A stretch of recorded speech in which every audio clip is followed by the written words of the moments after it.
Hola querido, mira, el tiempo había pasado, aproximadamente 10 años desde que Daniel había recibido la visión de las 2300 tardes y mañanas registradas en el capítulo 8. Aunque un ángel le dijo, tú guarda la visión porque es para muchos días, Daniel ansiaba conocer el significado de la visión.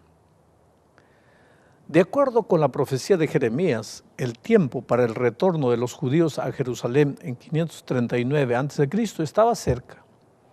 Esa profecía decía, cuando en Babilonia se cumplan los 70 años, yo os visitaré para haceros volver a este lugar. Sin embargo, en la última visión, el ángel le había dicho a Daniel que pasarían 2300 días proféticos antes que el santuario fuera restaurado. Daniel sin duda temía que Dios intentara de algún modo prolongar el periodo de la cautividad. En respuesta a estas preocupaciones, el Señor envió a Gabriel para asegurarle, al ángel Gabriel, para asegurarle a Daniel que ese no era el caso. Los primeros 490 años, simbolizadas por las 70 semanas de los 2300 años, le dijo, tenían un significado especial para los judíos, porque hacia el fin de ese periodo el Mesías prometido vendría. En el discurso de Esteban, antes de ser apedreado, y que marca el fin de ese periodo separado por Israel, el mártir habla del conflicto entre Dios e Israel. Para captar el significado del discurso de Esteban en el año 34 después de Cristo, como el fin del periodo de los 490 años, es importante comprender el concepto de este conflicto. Este conflicto en hebreo, la palabra es riv, se refiere a una disputa, una controversia, un conflicto. Un riv requiere un juez, particularmente en la literatura profética. Un riv es un pleito a causa del pacto entre Israel y Jehová. Cuando los profetas actuaban como reformadores y llamaban a Israel para que volviera a la relación del pacto del Sinaí, lo hacían a través de un pleito o controversia pactual en el cual el profeta convocaba al pueblo a escuchar los cargos que Jehová tenía contra ellos. Un ejemplo de un pleito tal aparece en Miqueas 6, 6 al 8. Los versículos 1 y 2, en los cuales la palabra rib ocurre 3 veces, está mencionado ahí. Aquí el profeta invita a las montañas a servir como testigos para escuchar los cargos que Jehová tiene contra su pueblo.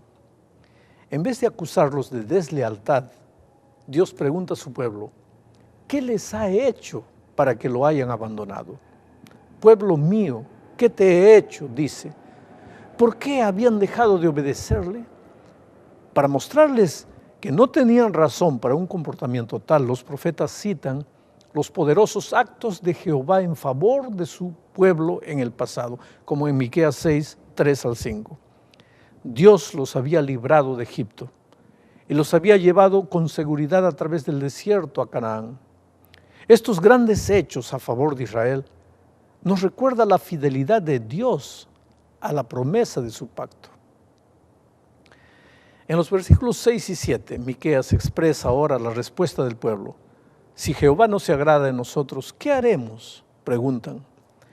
¿Vendremos a él con becerros de un año, con ofrendas escogidas? ¿O le daremos 1 millar de carneros y ríos de aceite? ¿Es la cantidad la que cuenta? La serie de preguntas hipotéticas se elevan en un terrible y espantoso creciendo hasta llegar a la ofrenda máxima y final de un hijo como sacrificio. La respuesta implícita a todas estas preguntas es que Dios no requiere ninguna de estas cosas. Lo importante no es lo que tenemos en nuestras manos, sino lo que hay en nuestros corazones. El sacrificio sin una relación apropiada con Dios y con el prójimo no tiene valor ninguno. El versículo 8 resume los elementos esenciales del pacto de Dios con Israel. Lo que Dios espera es que el pueblo haga justicia, ame misericordia y camine humildemente con Dios. Pero ahora volvamos a Daniel. Israel estaba esparcido por causa de su desobediencia al pacto y ahora el ángel Gabriel le dice a Daniel que el punto de partida de la profecía de los 490 años, que significaba el cumplimiento de la restauración de Israel, era el mandato para restaurar y edificar a Jerusalén. Esto para Daniel significaba buenas nuevas. Los libros de Esdras y Nehemías registran 4 decretos relacionados con Jerusalén y su templo. Ciro promulgó el primer decreto en 538 a.C. Darío, otro decreto en 519. Artajerjes, otro en 457. Y la última es la autorización que se le dio a Nehemías de reconstruir la muralla de Jerusalén en 444 a.C. La pregunta es, ¿cuál de ellos es el decreto mencionado por Gabriel como punto de partida de la profecía? Vamos al primero. El decreto de Ciro está en Esdras 1, 2 al 4. Contiene el texto del edicto de Ciro que autoriza lo siguiente. Primero, el regreso de los exiliados a Jerusalén. Segundo, la reconstrucción del templo. Y tercero, las provisiones para la reconstrucción del templo. Si bien los que regresaron celebraron con alegría el establecimiento de los fundamentos del templo, su celo pronto se disipó cuando surgió la oposición y suspendieron el programa de construcción.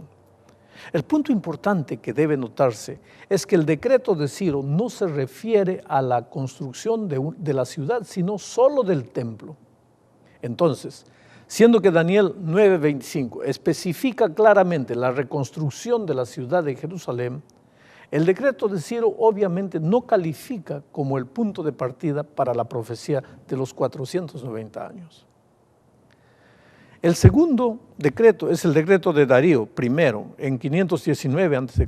De acuerdo con Esdras 5, 1 y 2, Zorobabel y Josué, bajo la influencia de los profetas Ageo y Zacarías, reiniciaron el proyecto de restaurar el templo varios años después que se había detenido. Sin embargo, cuando Tatnai, el gobernador de la región, vio lo que los judíos estaban haciendo, escribió a Darío pidiéndole que verificara la información que había recibido de los dirigentes judíos. Después de investigar el asunto que sacó a luz el decreto de Ciro, Darío emitió otro documento confirmando el decreto de Ciro. El decreto de Darío es básicamente el mismo que el edicto de Ciro. De acuerdo con Esdras 6:15, el pueblo de Jerusalén completó el templo en marzo del año 515 a.C. De nuevo, es importante notar que el decreto de Darío se refería únicamente a la reconstrucción del templo y no a la ciudad de Jerusalén. Por lo tanto, tampoco vale. El tercero es el decreto de Artajerjes, primero, que fue el año 457 a.C.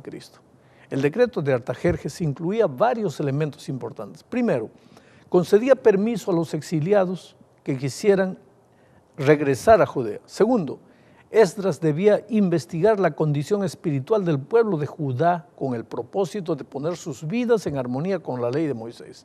Tercero, el dinero recibido del rey y sus consejeros junto con otros fondos sería para apoyar el templo de Jerusalén y para suplir cualquier otra necesidad que hubiera. Y finalmente, cuarto, el templo y su personal estaban excluidos del pago de impuestos. Hay un punto más. Esdras debía establecer un sistema judicial y civil basado en la Torá. El último punto implicaba que el rey restauraría la autoridad de los judíos para gobernarse a sí mismos sobre la base de la ley de Dios. Sin embargo, el documento no dice nada directamente acerca de la reconstrucción de la ciudad. A pesar de eso, muchos intérpretes creen que el decreto de Artajerjes registrado en Esdras 7 era lo suficientemente amplio para permitir la reconstrucción de Jerusalén. El texto de una carta registrada en Esdras 4 indica que los judíos, bajo el liderazgo de Esdras, reconstruyeron de hecho la ciudad. Esdras 4, 7 al 23 declara que un grupo de oficiales persas escribieron una carta a Artajerjes para expresar su oposición a la reconstrucción de Jerusalén por los judíos. En esa carta decía: sea notorio al rey que los judíos que subieron de ti a nosotros vinieron a Jerusalén y edifican la ciudad rebelde y mala, y levantan los muros y reparan los fundamentos. Eso está en el versículo 12. Esto indica claramente que Esdras debe haber comprendido que su autoridad incluía la restauración de Jerusalén. La respuesta del rey a la carta sugiere que Artajerjes había autorizado a los judíos a reconstruir la ciudad. Si la reconstrucción de la ciudad no hubiera sido autorizada, las cartas enviadas a Artajerjes y sus respuestas registradas en Esdras 4 habrían mencionado, sino enfatizado la legitimidad del proyecto. El tema de la queja no es que la reconstrucción de Jerusalén y sus muros fuera contraria a la ley, sino que el emperador y el imperio serían perjudicados si la ciudad y las murallas fueran completamente restauradas. La comunidad judía se describe como potencialmente rebelde. No es la reconstrucción en sí misma la que se describe como una rebelión. Se le aconseja al rey que la ciudad ya reconstruida se rebelaría y dejaría de pagar el tributo, los derechos de aduanas y el peaje. La respuesta de Artajerjes, por lo tanto, no dice que la reconstrucción es ilegal, dice sencillamente que ha revisado la historia de Jerusalén y que confirmó que la ciudad ha sido en realidad rebelde, y basado en ese hallazgo ha ordenado que el proyecto sea detenido. Eso está en el versículo 19. La reconstrucción debía posponerse para un tiempo que en el futuro, que sería determinado por el rey. En 444 a.C., él mismo dio permiso a Nehemías para terminar la reconstrucción de la ciudad. Veamos ahora el decreto de Artajerjes primero en 444 a.C. En el año 444 a.C., Nehemías, que era copero del rey Artajerjes I, recibió un informe de la situación de Jerusalén que lo afectó profundamente. Solicitó y obtuvo permiso del rey para ir a Jerusalén a completar la reconstrucción de la ciudad y sus murallas, que, como vimos, Esdras había comenzado en 457 a.C. Cuando llegó a Jerusalén, se las arregló para terminar la muralla en 52 días. Una indicación más de que mucha de la obra de reconstrucción de los muros había ocurrido en el tiempo de Esdras en 457 a.C. Ahora, si tomamos 444 a.C. como el punto de partida de la profecía de las 70 semanas, el fin de la semana 69 situaría al Mesías en el año 39 después de Cristo, una fecha muchos años después de Cristo. Si por otro lado consideramos el año 457 a.C. como el principio de las 70 semanas, el Mesías aparece el año 27 después de Cristo, que es el bautismo de Jesús, y él es cortado o crucificado 3 años y medio más tarde. Consecuentemente, querido, el 457 a.C. provee el mejor punto de partida para las 70 semanas y la profecía de las 2300 tardes y mañanas.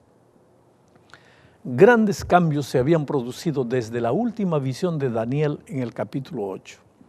Babilonia ya no existía como imperio mundial. Medo-Persia gobernaba el mundo ahora, y Darío el Medo se sentaba en el trono de Babilonia. Daniel, aunque ocupado con los asuntos del Estado, se preguntaba: ¿qué en cuanto a la cautividad de mi pueblo? ¿Cuándo lograrán volver a Jerusalén? A través de la oración y la súplica pidiendo perdón, Daniel trató de convencer a Dios de que permitiera la inmediata liberación de su pueblo de la cautividad y la restauración del santuario en Jerusalén. La respuesta a su oración llegó rápidamente en la forma del ángel Gabriel. Aunque lo que escuchó no era la respuesta que esperaba, Gabriel le dijo: he aquí yo te enseñaré lo que ha de venir al fin de la ira, porque eso es para el tiempo del fin. Versículo 19.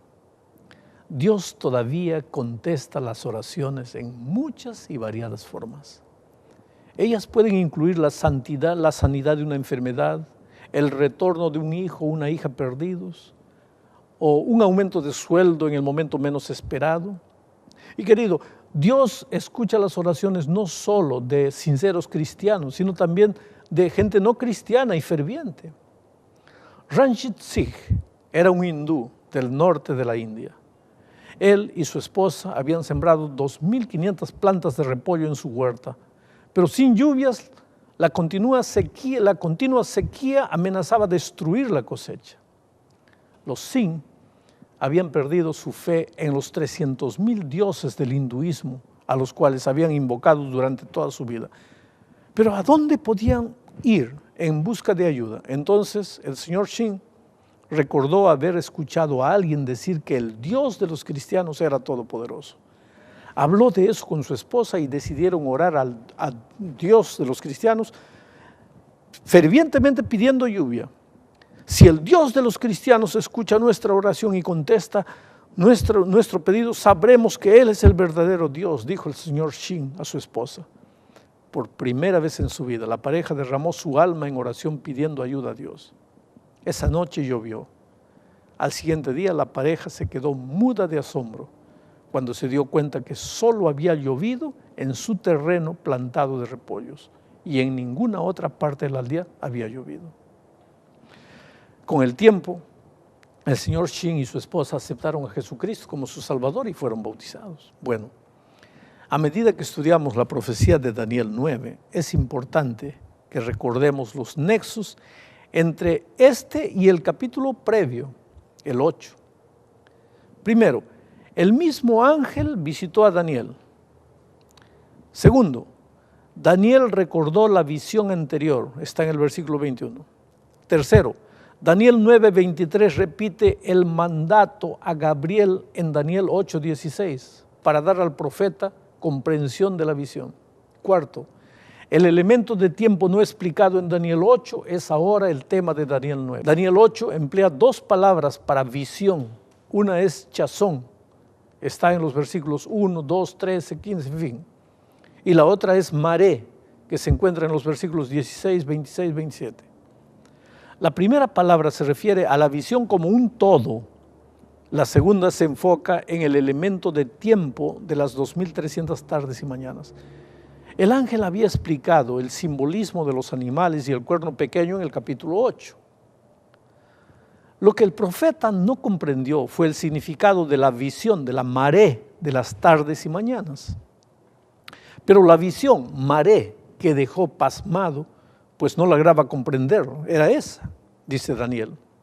Por lo tanto, cuando Gabriel dice en Daniel 9:23, presta pues atención a mis palabras para que entiendas la visión, no usa la palabra chazón que se refiere a la visión como un todo, sino que emplea maré. Este es un importante nexo entre los capítulos 8 y 9 que muchos no han reconocido. Uno que sí lo discierne es el comentarista judío Rabbi Hesh Goldrum, quien después de citar las palabras de Gabriel en Daniel 9:23, entiende la visión. Él explica correctamente que esto se refiere a la visión de Daniel en el capítulo 8, en el cual la parte que le perturba tanto a Daniel caracteriza en los versículos 16 al 26 como una maré. Daniel 9, por lo tanto, es una parte integral de Daniel 8. En el capítulo 9, Gabriel dirige al profeta hacia atrás, hacia la parte inexplicada del capítulo 8, la profecía de tiempo de las 2.300 tardes y mañanas. El nexo entre estos dos capítulos se nota cuando Gabriel, después de referirse a la visión, maré, a los 2.300 días, le dice a Daniel que 70 semanas de esos 2.300 están cortados para su pueblo. ¿Cortadas de qué? Obviamente de los 2.300 días a los cuales Gabriel se había estado refiriendo cuando mencionó la visión maré de Daniel 9:23. Si bien las versiones de la Biblia por lo general traducen el pasaje como 70 semanas están determinadas para tu pueblo, los eruditos bíblicos reconocen que el significado de la raíz del término hebreo chatak, que aquí se traduce como determinado, en realidad es cortar o dividir. El significado extendido es determinar. La palabra solo aparece en Daniel 9:24, en la Biblia hebrea, aunque ocurre en otros escritos judíos tardíos, predominantemente como cortar. Las 70 semanas son cortadas de los 2300 años de Daniel 8:14, como un periodo asignado a los judíos con respecto a su papel como pueblo escogido de Dios. Vamos a las 70 semanas. El pasaje enumera 6 asuntos que debían ocurrir durante las 70 semanas o 490 años. Primero, terminar la prevaricación y poner fin al pecado. Algunos creen que esto significa que Dios dio a los judíos 490 años para decidir si querían servirle a Él o a ellos mismos.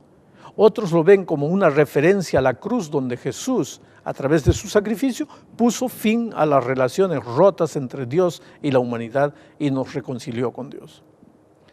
Segundo, expiar la iniquidad y traer la justicia perdurable. El sacrificio de Cristo logró esto en la cruz del Calvario. Tercero, sellar la visión y la profecía y ungir al Santo de los Santos. Para los judíos la visión y la profecía terminaron con la conclusión de las 70 semanas y el apedreamiento de Esteban. Este hecho indicaba el fin de la posición especial de Israel como pueblo de Dios.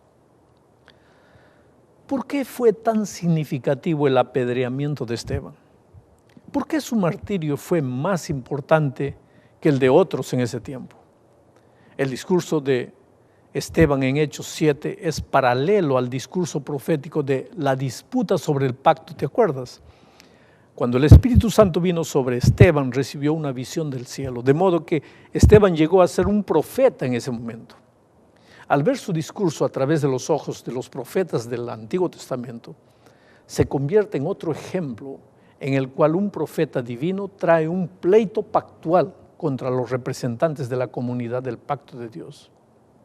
Su muerte, por tanto, la muerte de Esteban, no es simplemente la muerte de otro mártir. Esteban es el último de los profetas del Antiguo Testamento que habla al pueblo judío como el pueblo elegido de Dios. Pero al apedrearlo, también silenciaron la voz profética que se les dirigió. Los profetas que siguieron a Esteban fueron profetas de la iglesia cristiana, no de la nación de Israel. Vamos ahora a la expresión para ungir al Santo de los Santos. Los templos eran ungidos para inaugurar sus servicios.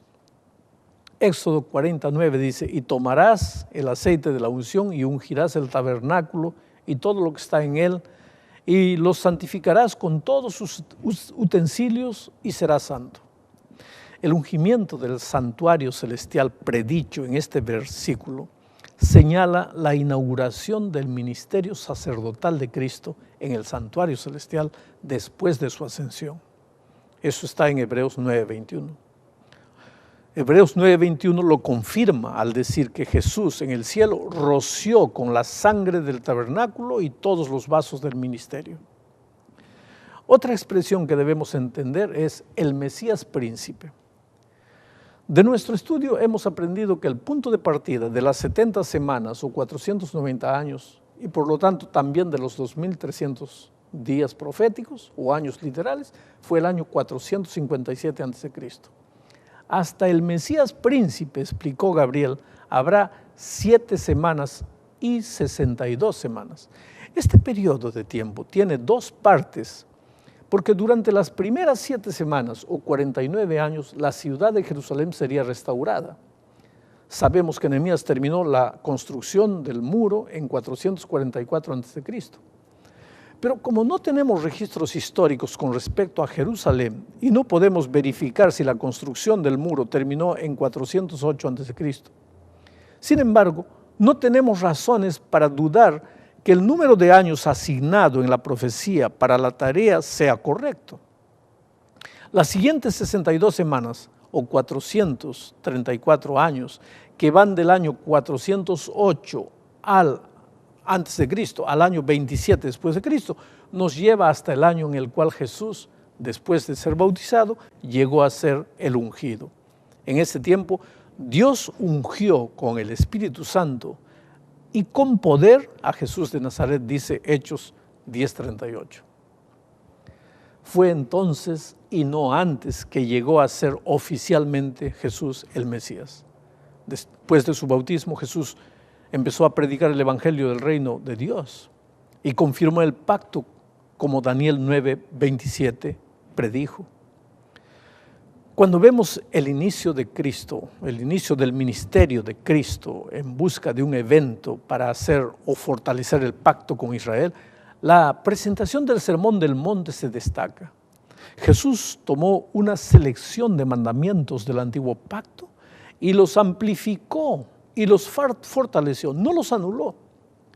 A mediados de la última de las 70 semanas, exactamente como Gabriel lo había dicho a Daniel, el Mesías fue cortado o muerto y el ritual del sacrificio diario y la ofrenda perdió su significado. El tipo se encontró con el antitipo, es decir, el símbolo se encontró con la realidad. Otros 3 años y medio más, con el apedreamiento de Esteban en el año 34 después de Cristo, las 70 semanas llegaron a su conclusión. Así, querido, con estas fechas establecidas, cada fecha intermediaria cae en su lugar correcto, como los dientes de una rueda bien diseñados encajan uno en el otro. Y así las predicciones y los eventos armonizan perfectamente. Todo esto es una prueba de la inspiración y prueba también la condición mesiánica de Jesús de Nazaret. Algunos han llamado a este capítulo la columna vertebral y joya de la corona de la profecía.